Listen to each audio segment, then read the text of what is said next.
Discuss करेंगे बलों के अध्यारोपण का सिद्धांत। ठीक है, इसमें देखिए क्या है कि मान लीजिए जैसे जब किसी निकाय पर, यहाँ सिद्धांत हमने लिख दिया है कि जब किसी सिद्धांत पर कई आवेश उपस्थित हों तो उसमें से किसी एक आवेश पर लगने वाला परिणामी बल शेष आवेशों के कारण लगने वाले बलों के सदिश योग के बराबर होता है।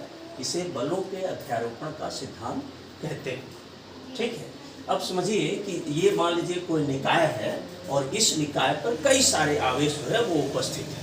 ठीक है, जैसे Q1 आवेश यहाँ उपस्थित है, Q2 है, Q3 है, Q4 है और Qn आवेश यहाँ पर उपस्थित है। ठीक है, एक निकाय है जिस पर बहुत सारे आवेश उपस्थित हैं, कई सारे आवेश उपस्थित हैं और उसका हम नामकरण कर देते हैं। जैसे मान लीजिए मैंने कहा कि माना किसी निकाय पर n आवेश Q1, Q2, Q3, Qn उपस्थित है। अब इसमें से ये निकाय हो गई और इसमें से यह Q1 आवेश, Q2 आवेश, Q3, Q4 और Qn आवेश उपस्थित हैं।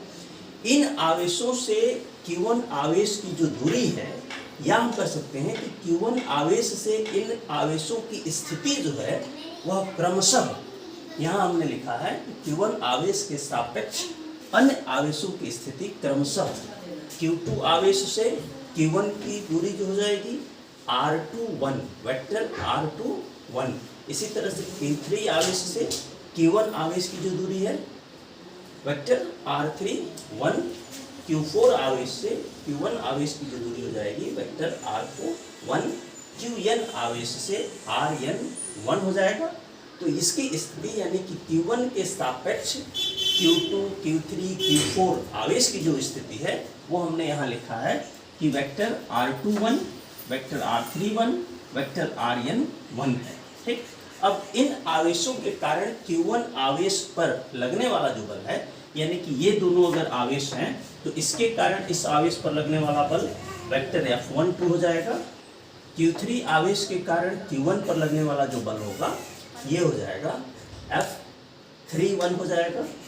Q4 आवेश के कारण Q1 पर लगने वाला बल F41 हो जाएगा एंड Qn आवेश के कारण Q1 आवेश पर लगने वाला बल F1n हो जाएगा। ठीक है, अब हम क्या करते हैं कि यानी कि Q1 आवेश Q2 आवेश के कारण Q1 पर लगने वाला बल, Q3 आवेश के कारण Q1 पर लगने वाला बल, Q4 आवेश के कारण Q1 पर लगने वाला बल और Qn आवेश के कारण Q1 पर लगने वाला जो बल है वो क्रमशः हमने लिखा है कि F12, F13 dash dash dash F1n।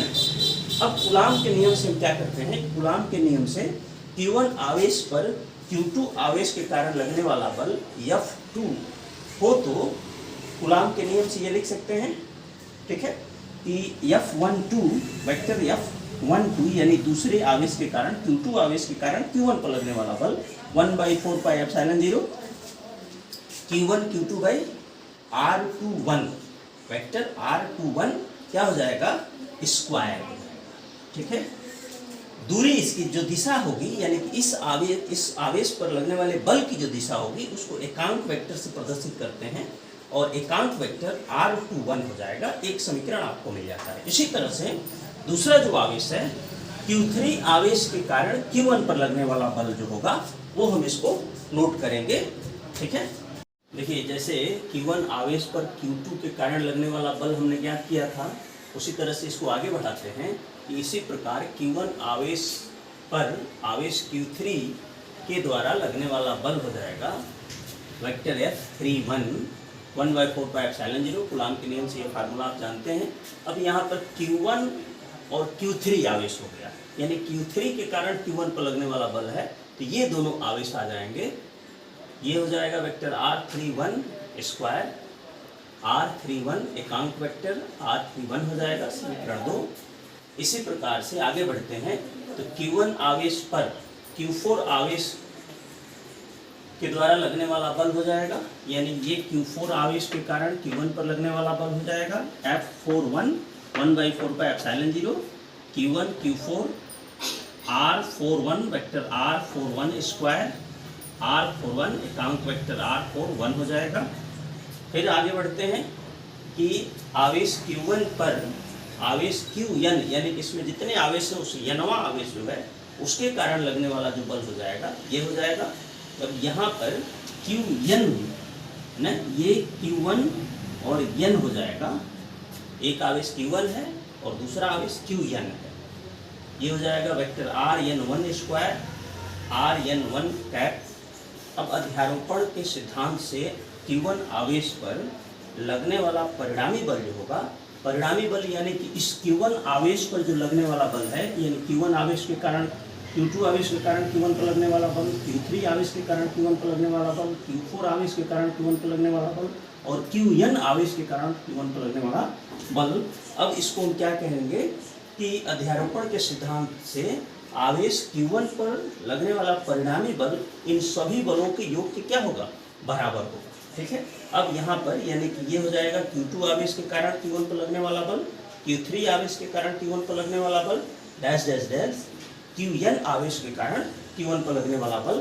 अब आप ये मान उठा करके इसमें रख देंगे, ये मान उठा के रख देंगे तो ये आपका कॉमन हो जाएगा Q1 by 4 pi epsilon 0 Q2 by vector R21 square एकांक vector R21 plus Q3 vector R31 square एकांक vector R31 dash dash dash Qn by एकांक वेक्टर Rn1 स्क्वायर एकांक वेक्टर Rn1। अब इसमें से ये वेरिएट करता है, देखिए ये कॉमन हो जाएगा Q1 बाई 4 पाई एप्सिलॉन 0, ये कॉमन हो गया। अब यहाँ से n जो वेरिएट करता है वह 2 से और n तक वेरिएट करता है। देखिए 2 है यहाँ 2 है, 3 है, 3 है, यहाँ n है, यहाँ भी n है, तो यह 2 से और n तक वेरिएट करता है। तो ये हो जाएगा Rn1 Rn, तो n की जो वैल्यू होगी वह 2 से n तक होगा। R एकांक वेक्टर Rn1 मान रखेंगे, ये आ जाएगा समथिंग। तो ये हमारा रिजल्ट जो प्राप्त होता है, इसमें परिणामी जो बल प्राप्त होगा ये F इक्वल टू हम लिख सकते हैं Q1 आवेश को लगने वाला परिणामी बल F equal to Q1 by, ये देख रहे हैं, ये हो जाएगा 4 pi epsilon 0 sigma 2 to n, यानी n का मान 2 से n तक है, Qn बाई Rn1 स्क्वायर एकांक वेक्टर Rn1, जिसमें एकांक वेक्टर इस बल की दिशा को व्यक्त करेगा। ठीक है, ठीक।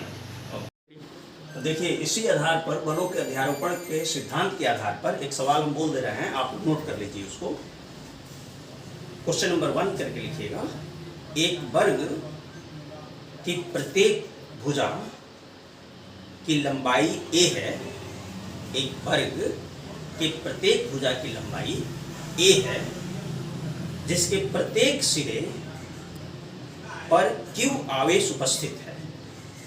मतलब एक वर्ग है जिसकी भुजा हो जाएगी a और उसका जो प्रत्येक सिरा होगा उस पर q आवेश उपस्थित है। उसके किसी एक सिरे पर लगने वाले परिणामी बल की गणना कीजिए। एक सिरे पर लगने वाले परिणामी बल की आपको गणना करना है।